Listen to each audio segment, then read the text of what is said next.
राम राम जी। तो दोस्तों, जपजी साहब की एक पावन पंक्ति है, पावन श्लोक है, गावे को साज करे तनखे। तो परमात्मा जो है उसको कई लोग गाते हैं कि तुम इस शरीर को बनाते भी हो, फिर मिटाकर मिट्टी भी कर देते हो। मिट्टी से ही शरीर पैदा होता है और मिट्टी में ही मिल जाता है। तो ये भी तुम्हारी एक बहुत बड़ी लीला है। कोई इस लीला को देख के आश्चर्यचकित होते हैं और परमात्मा का गुणगान करते हैं। तो ये भी एक बहुत अच्छा ढंग है परमात्मा को गाने का। तो अगर विचार की जाए तो ये देह जो है, जो गुरबानी जैसे कहती है माँ की रक्त पिता बंधारा, तो वीर्य और रक्त से ये जो देह बनती है, तो वो भी अन्न जो खाते हैं स्त्री पुरुष, उससे रक्त बनता है, उससे वीर्य बनता है। तो वो अन्न धरती से ही पैदा होता है। तो इसलिए तन को मिट्टी बोलते हैं कि मिट्टी से पैदा हुई है और अंत में मिट्टी में ही मिल जाती है।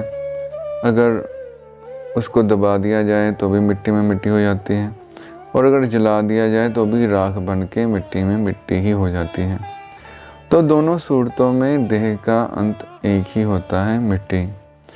तो जैसे कई ऋषि मुनि कहते हैं कि समय ही बलवान है। जैसे धरती में बीज होता है तो समय पाकर वर्षा होती है और उससे अंकुर फूटता है, तो उससे एक पौधा तैयार होता है और पौधे से बड़ा वृक्ष बन जाता है। और फिर समय आता है, वो वृक्ष जो हरा भरा होता है वो बिल्कुल सूख जाता है, फिर गिर जाता है, फिर मिट्टी में मिट्टी बन जाता है। तो ऐसे ही जब समय होता है सृष्टि के बनने का, तो ब्रह्मा विष्णु महेश की उत्पत्ति हो जाती है, सृष्टि पैदा हो जाती है, नवग्रह पैदा हो जाते हैं, अनंत ब्रह्मांड पैदा हो जाता है।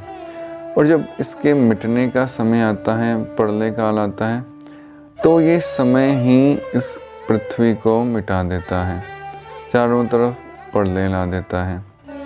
तो लेकिन समय जो है, समय की गणना जो है सूर्य से देखी गई है कि जैसे 24 घंटे का एक दिन होता है, दिन है, रात है। तो अगर सूर्य ना होता तो समय नहीं होता, तो सूर्य का अस्तित्व भी कुछ अरब सालों में ख़त्म हो जाएगा। कुछ अरब साल पहले सूर्य भी नहीं था, लेकिन तब एक शक्ति तो थी, एक परम तत्व तो था, वो परमात्मा है। तो जो समय है वो भी परमात्मा ने ही बनाया है और परमात्मा ही समय को मिटा देगा। तो परम शक्ति जो परमात्मा है, जो समय से भी परे है, उसको कई गाते हैं इस प्रकार से कि जीवन देने वाला भी तू है और जीवन लेने वाला भी तू है। ये सब एक लीला चल रही है। बीच ही में जो कुछ समय होता है उसमें हम कुछ कर्म करते हैं और उनके अनुसार हमें आगे सुख दुख, स्वर्ग नरक या मोक्ष की प्राप्ति होती है। लेकिन स्वर्ग नरक और मोक्ष ये सब कर्म से ही प्राप्त होंगे। तो कई तो कहते हैं कि जो मोक्ष है वो कर्म से नहीं, कृपा से प्राप्त होता है। लेकिन उस परमात्मा की कृपा प्राप्त करने के लिए भी कुछ ना कुछ कर्म, तो सत्कर्म जो हैं, पुण्य कर्म करने ही पड़ेंगे।